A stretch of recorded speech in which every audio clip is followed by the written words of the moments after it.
It's often said that narcissists are remarkably predictable.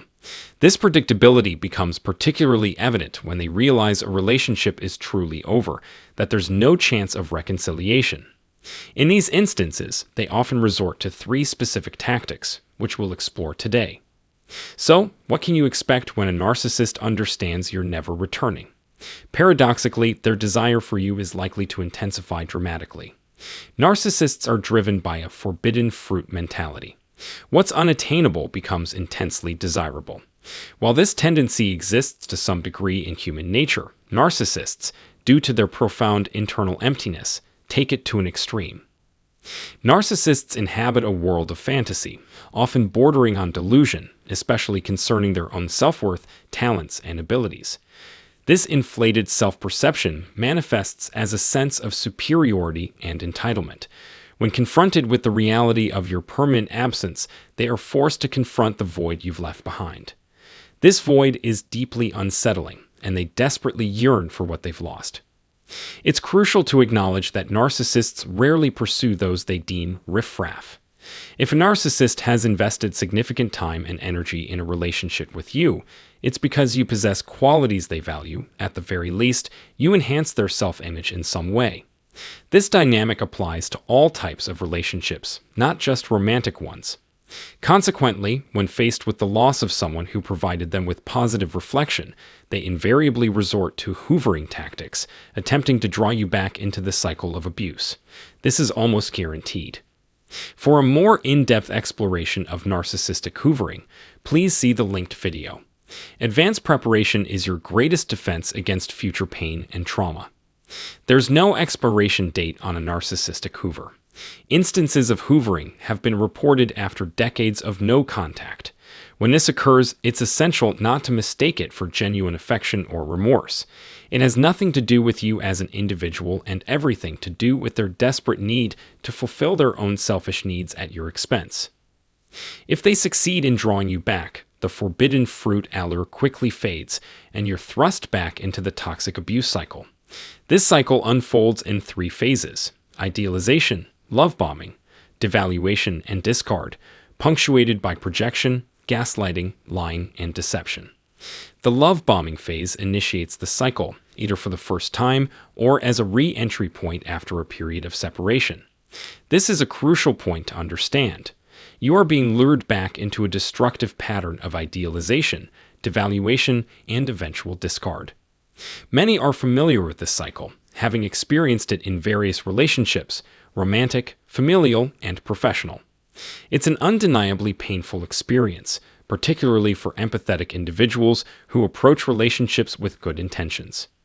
If the narcissist manages to regain a foothold, they may temporarily transform into the person you initially hoped they would be. They exhibit improved behavior, saying and doing all the right things, even offering seemingly sincere apologies. You might find yourself thinking, they're finally showing up on time, being kind and respectful, demonstrating genuine care and remorse. They make promises, hoping you'll fall for their carefully constructed facade. However, this improved behavior is fleeting. It's a temporary mask.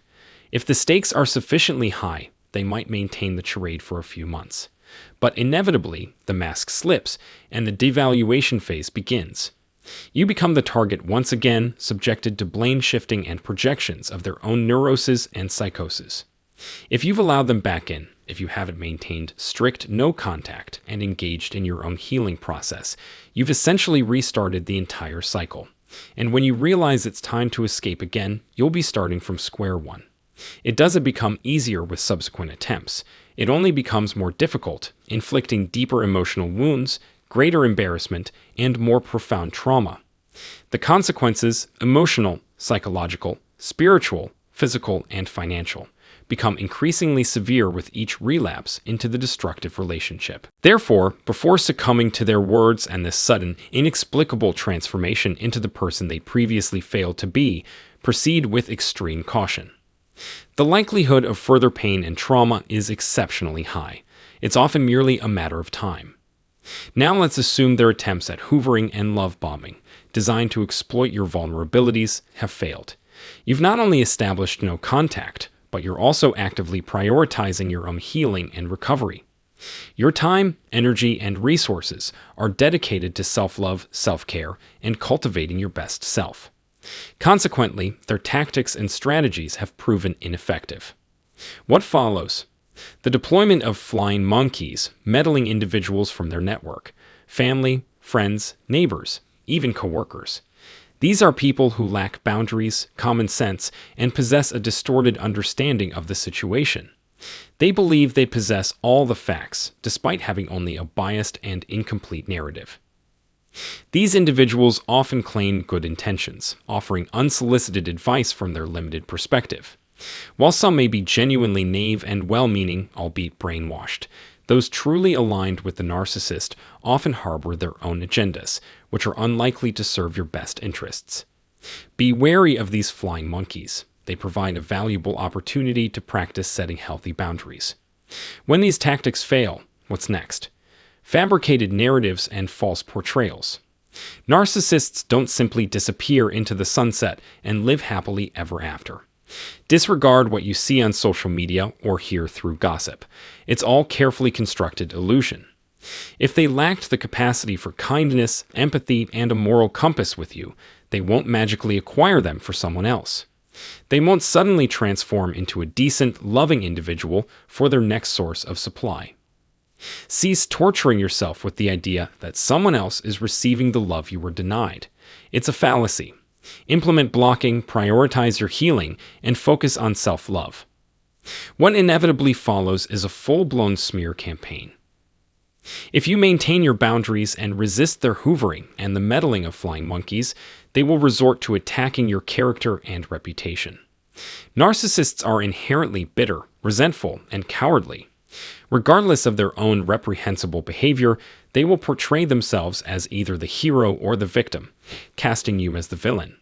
Prepare yourself for this onslaught. They will attempt to manipulate others' perceptions of you, resorting to lies, cruelty, and bizarre accusations to assassinate your character and reputation. This can be profoundly painful, especially during the early stages of healing. This underscores the importance of engaging in genuine healing work and cultivating a strong support system. Over time, you can develop resilience against this onslaught. When a narcissist can no longer control, manipulate, or exploit you directly, they attempt to control how others perceive you. Your task is to rise above the noise and remain largely, if not entirely, unaffected. This is undoubtedly challenging, but it's the reality of their playbook. Preparing for this worst-case scenario and prioritizing self-care are essential. By doing so, you'll be significantly less affected by their smear tactics, regardless of who believes them.